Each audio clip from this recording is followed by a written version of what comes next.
আজি আমি খুবেই মৰ্মাহত হৈছোঁ যে আজি আৰু আমাৰ মাজত জুবিন দা নাই। সেই সৰুৰে পৰাই যেতিয়াৰ পৰা ক'ব শিকিছোঁ, ভাষা বুজিব পৰা হৈছোঁ, তেতিয়াৰ পৰাই জুবিন দাৰ গীত যেনে বেলেগ ধৰণৰ এটা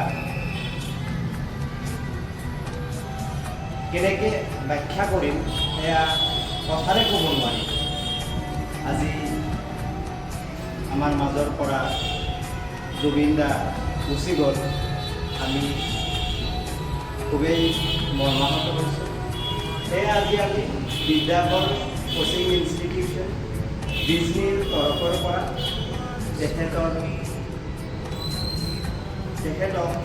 শ্ৰদ্ধাঞ্জলি জ্ঞাপন কৰিছোঁ, জ্ঞাপন কৰিবলৈ ওলাইছোঁ। তেখেতৰ আত্মাই চিৰশান্তি প্ৰাপ্তি হওক তাৰে কামনা কৰিছোঁ। আৰু সেই উদ্দেশ্যে আমি এতিয়া শ্ৰদ্ধাঞ্জলি আগবঢ়াবলৈ ওলাইছোঁ। সেয়ে মই নিখিলেশ ছাৰক প্ৰথমতে বন্তি প্ৰজ্বলন কৰাৰ কাৰণে আহ্বান জনাইছিলোঁ।